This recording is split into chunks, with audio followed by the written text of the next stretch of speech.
Hey everybody, welcome to the Logan Power Show.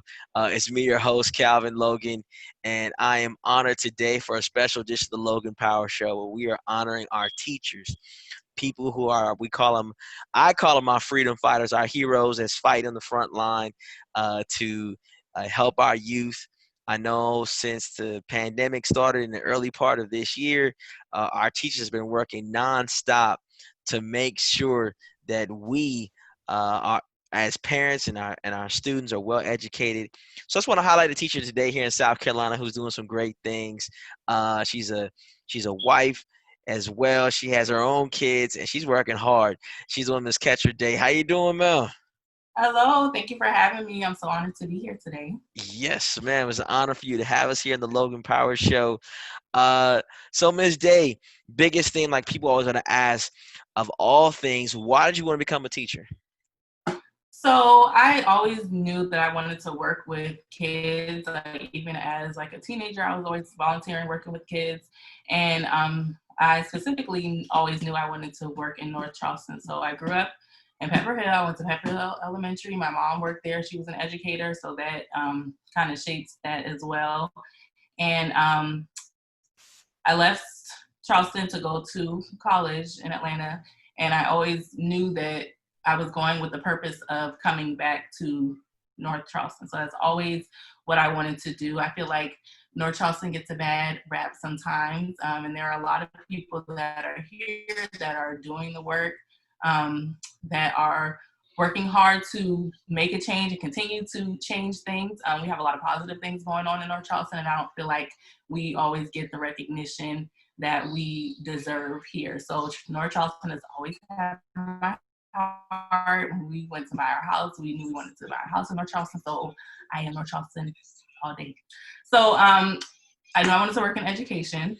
And another thing was that in my K through 12 education, I only had one teacher who was African American, one teacher who I felt looked like me. And that was huge for me as well. Being an African American woman from this area, I wanted to come back and be an example and have somebody in the school that kids felt like they could relate to, have a teacher where they felt like, oh, she could be my mom, she could be my aunt, she could be my cousin. So that was something that was always very important to me. And then as I just always felt that. And then as I got older and continued to do the research and just saw how impactful it can be for students of color to have a teacher who they can relate to that looks like them, and not even just for students of color, for white kids as well. They benefit from having, teachers of color or diverse teachers, even if they're not taught by them, just having them in the school building and things like that. So I just kind of got that confirmation through research from God that that's just what I was supposed to be doing. So that is how I got back here. So not here, but I got back here. I just knew I wanted to come back, and now here I am. Amen. Amen. Now you are a different type of teacher. You put not your heart, you put your soul into your kids. I've literally seen how you've used your own personal finances to reward kids that are working hard. Mhm. And during the pandemic, I've literally seen you go out your pocket to give gift cards for kids just for doing the homework, stretching that helping hand, um, constant giving your cell phone number out, trying to making sure that our kids are well equipped for this time. Now, biggest thing is that people want to say like, why do you do it? Because some teachers, be saying like, hey, I, I'm a working parent myself, so coming out of my own house to feed your child or reward your child, it shouldn't be like that. But your mindset is you want to make sure kids win in all levels. So where does that come from? Because that's not normal for all teachers to give out their own. I don't know. I mean, I'm just for the community. I see my kids and my class, like those are my kids. I know they y'all kids, but they my kids too. When they come, even in the school building, I have kids that I've never taught before. That those are my kids. So I just kind of see it that way. Like my kids at my house, they do good things. We set up reward systems for them and stuff like that. And I see the same, just the same with my students in my classroom. I see them working hard. I want to acknowledge that. And during the pandemic, it became, a little bit more difficult to do that as it was when we were in the classroom. So an easier way to do that became, monetarily, or, how we had to find other ways to do that, because you can't give extra recess or things like that during the pandemic. Yes, ma'am. And like I said, being a mother yourself, I know you and your husband work hard Yes. to raise your two beautiful children. Correct. Um, Yes. Now for yourself, you also a different type of teacher that you do come to see your kids play sports. I Like do. literally bring bring your crew with you to come see one of your students play. Yes. Um, Now that's not all. Not all teachers have that kind of at times like, oh man, I'm gonna come see my child, come see when someone else's child play their game. Um, Right. what kind of motivations come behind that? Because your method and strategy of how you um, teach is definitely you're very direct, you're hands on. You try to figure out where the kids fall in place, but you also come out there and see them outside of your normal hours of work. So what makes you want to do that for children to help them motivate them move forward? I just think it sends the message to kids that I truly care about you. I'm not just caring about your grades or what you're doing in the classroom. Like, I care about you as a whole child. Like, I want to know what you ate for dinner last night. I want to know what shows you like to watch. I want to see you. And it's different to see those kids in the classroom and then to see them out, in their element, whether it's playing basketball, doing cheerleading, playing football, whatever they're into. It's just totally good. It's good to see that side of them. And then you can bring that into the classroom as well once you get to see them excited about, other things. To some kids, they're reluctant when it comes to the academics, regardless of what the cause of that is. But to kind of see them in their element, see them getting excited about other things, like it helps to build the relationship with them and to show them that Miss Day really truly does care about you and not just about your grades or anything like that. Like, I care about you as a person and what you're interested in. And I don't know what you like to do. And I'm coming to check up on you. And they need to know that too. Like, Miss Day will check up on you. And I like to go talk to the parents, like, oh, hey, some of them, I tell them, like, I'm going to come see you at one of your games. And they're like, okay. And then they see you walk in and go sit right by their parents. They be like, so yeah, I'm coming to see about you. That's one thing my kids know. I'm gonna come see about you. So that's something that has always, just been important to me. And I mean, I love my kids and I want to see what they're into as well. Absolutely, and that's you can see that your kids have during the pandemic. You had a great had a good good amount of participation for the kids that did come. That was on your Zoom. They did well. A lot of them did. Grades did change, did elevate during the pandemic. A lot of your students who were struggling, they got that better one-on-one time, and they did do really well. So your classroom did do very well this school semester. Now moving forward in the fall, like we don't know the situation. Will we be in school? Will we be online? Um, what do you think is going to be a strategy of how teachers are going to be able to?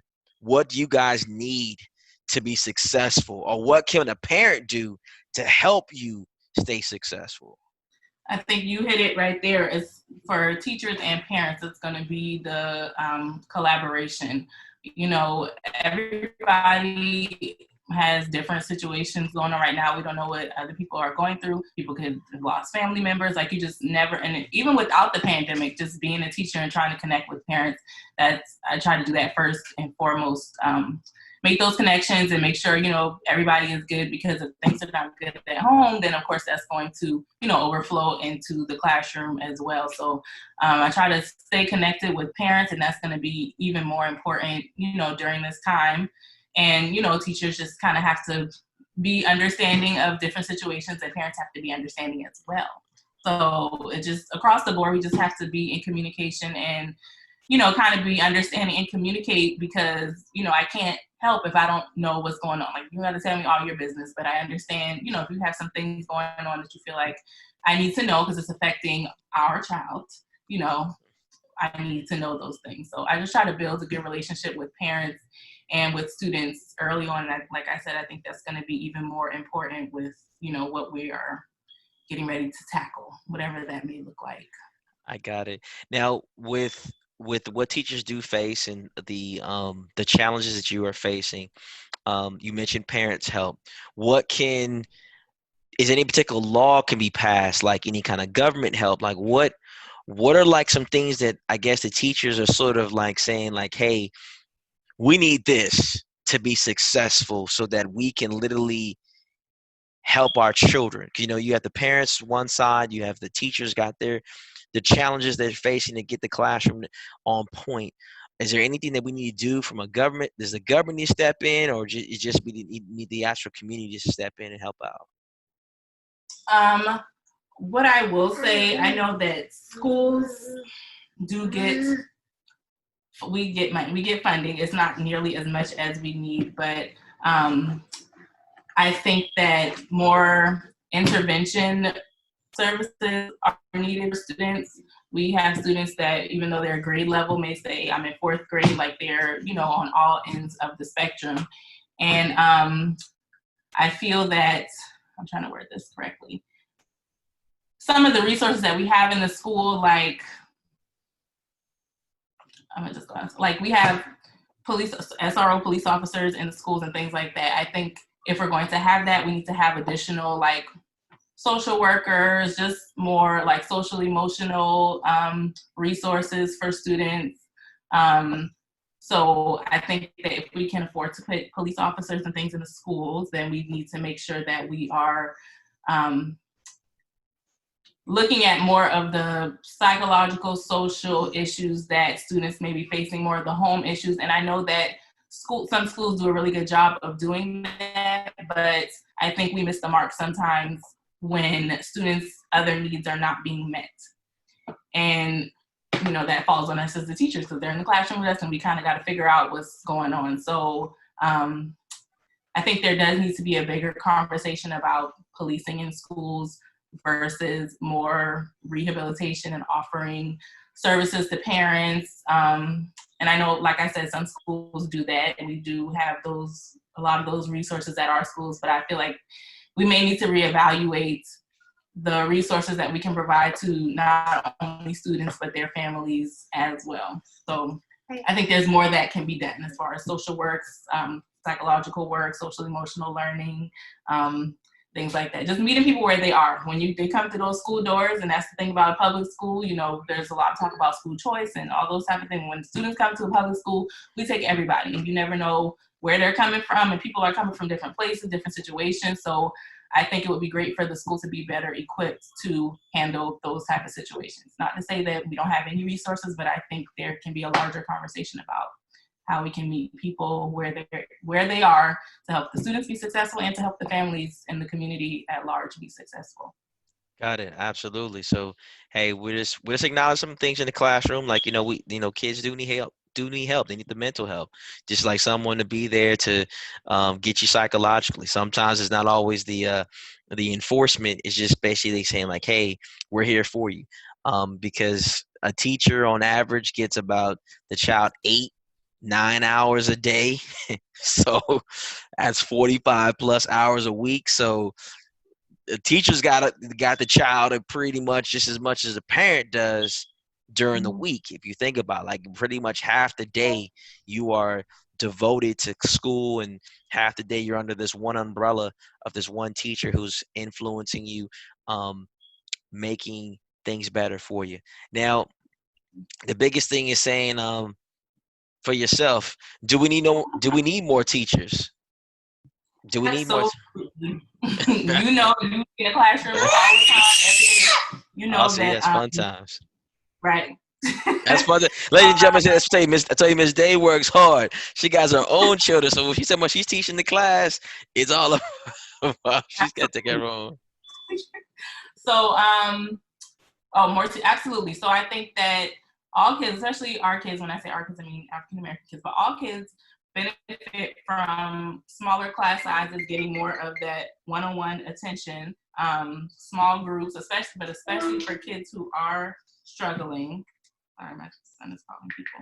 Especially for people who are students that are struggling, they need small class sizes. Those small groups and things like that. So I think more teachers would result in smaller class sizes, which would result in more one-on-one time and intervention that a teacher could provide for a student. And even with the other type of services that students are needing, like mental health and things like that, I'm not a mental health professional, but we can kind of take care of the student more so if there are less students in the classroom. I mean, I have 25 kids and I see that someone's having an off day, I got to get these other 24 kids working on something before I can even, pull this one out of the class and say, hey, what's going on with you? And sometimes, an hour has gone past before I'm able to address that because I have to get everybody else working on something else. Whereas if you had less kids in the classroom, because as a teacher, as a parent, you can tell when the kids walk in the room, you can already sense like something's off here. And when you have a whole bunch of other things to do, you may not be able to address it right then and there. But I always try to make sure I at least acknowledge, because even if I can't deal with it right then, I want them to know that Ms. Dave sees that you're having an off day. I'm gonna give you a minute, but, and we'll come around and talk about it later. But definitely, smaller class sizes would help address, I think, a lot of issues that teachers and students face in the classroom. Absolutely. And then, ladies and gentlemen, you just heard it live here at the Logan Power Show. South Carolina, one of the best teachers that we know here in the United States, Miss Keturah Day. If you are in North Charleston, South Carolina, and your child is goes to AC Corcoran Elementary School, you will get her. She's the fourth grade teacher. She is she's been doing a great job, and I want people who are watching us to understand, if you get her in your classroom, be careful, because like I said, she's going to give you some work, and that work going to be done. So, ladies and gentlemen, again, I thank you for watching us here at the Logan Power Show. Understand this: our teachers are our future. Our teachers are the heartbeat of the United States. You're right, man. It's the heartbeat. I hear you. So everybody here, keep the faith. Let's keep our teachers lifted up in prayer this school semester moving forward. Let's keep them guarded. That's all the time I got. My name is Calvin, the Logan Power Show, nationwide, worldwide. We love you. We'll see you soon.